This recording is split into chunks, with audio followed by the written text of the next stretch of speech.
in our armed forces.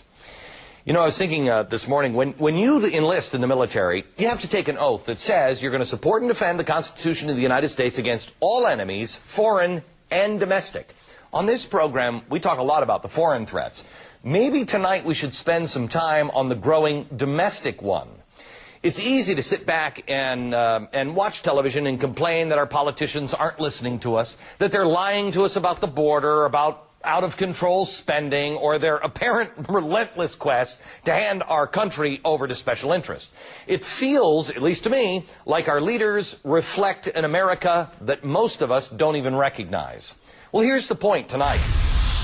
While our foreign enemies are the obvious ones, the physical threat may be developing domestically as well. And here's how I got there.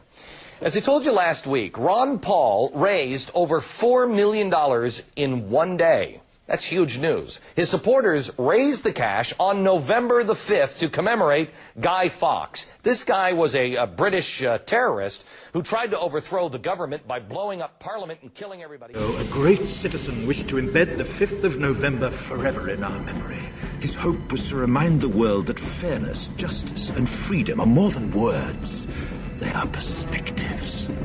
So if you've seen nothing, if the crimes of this government remain unknown to you, then I would suggest that you allow the 5th of November to pass unmarked. But if you see what I see, if you feel as I feel, and if you would seek as I seek, then I ask you to stand beside me 1 year from tonight, outside the gates of Parliament, and together we shall give them a 5th of November that shall never, ever be forgotten.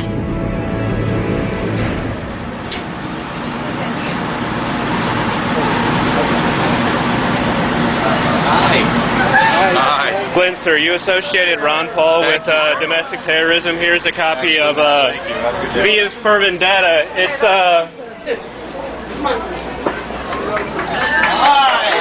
please. How are you? Thank you. Those pictures in front of this line. We'd love to have him on. Sir, step over through, please. So would I. We've invited him several times. Anytime he wants to come on, I'll give him a whole hour. Can I book some great? Yes, sir. Thank you. Nice to meet you. Thanks a lot, Ron. Thank you. Great meeting you. Hi. How are you? Nice to meet you.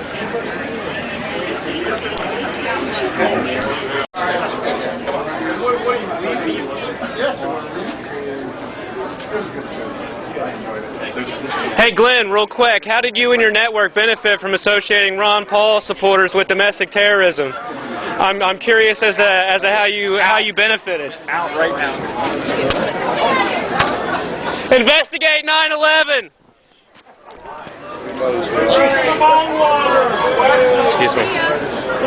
Excuse me. When you were escorted out after asking him your question, Glenn Beck stopped, turned to the crowd, and started applauding as you were being escorted out, and everybody else joined in and said, yeah, yeah, yeah. And Ron Paul!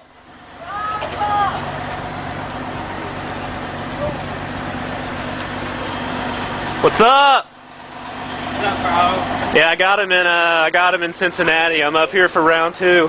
Wonderful. Yeah, I'm gonna give him a copy of V is for Vendetta.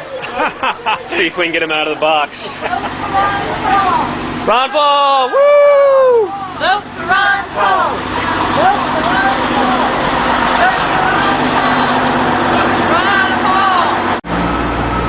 Ron Paul, 2008. Ron Paul. He'll be out here eventually.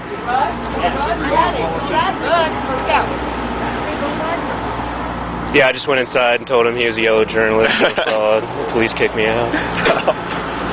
Oh no. It'll be on YouTube. It'll probably be on InfoWars too. InfoWars? Yeah, I'm part of the We Are Change kids. Who do you work for? InfoWars, We Are Change. Oh, right on. Okay. Jason Rink. I like your sale, man. You got the sign mounted. Yeah. This guy's mobile, both hands-free to hand out stuff. This is the hands-free version. And he's using the get a bookmark tactic. That's right. Get a free bookmark. It fits perfectly in the Glenn Beck book right there. He put a rock and ball. I can't do it, dude.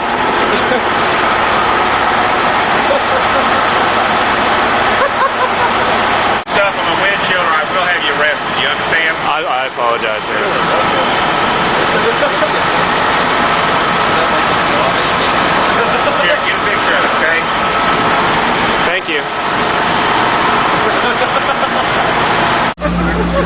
what do you think about all these Ron Paul supporters? I don't like him. You don't like him? Oh, you take me? Good to see you. Hi, how you doing? Well, what reasons don't you like him? I'm not a Ron Paul supporter. So what will you say what candidate you're pushing for? Yeah, I'm Mike Huckabee all the way. Mike Huckabee? Is he President of the United States? Hey Glenn, real quick, what do you think about Ron Paul supporters? I don't know. You don't know? No, it's early, yeah. It's still early? Yeah, I don't know. I've seen him out. You've seen him out? But I don't know what... They're out here in the cold. He must be saying something, right? Yeah, you know, it's one of them things I hadn't stopped and listened to a lot of yet, really.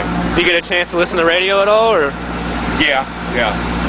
And you know, I'm probably like the rest of the Americans, just hadn't settled down to really listen to what each candidate really says. Is really saying? Probably after we turn January, we'll start really listening to them. I'm probably average because I've been so busy this year. Running this guy around? Well, no. I've had Lance Armstrong. Oh, really? For a month. Negative aspects of confrontations are just that when someone has a gun pointed at you, don't give them ammo. You know, like he's saying that that our dissent, our ideas are radical. Let's not appear radical to his fans because. I mean, like my parents, they were the types that would think that dissent in itself is a form of terrorism, and I think they're wrong. But I think we have to wean them to right. We can't just, can't feed a baby steak. You gotta. And I'm more concerned about the people that are witnessing the confrontation more than Glenn Beck himself.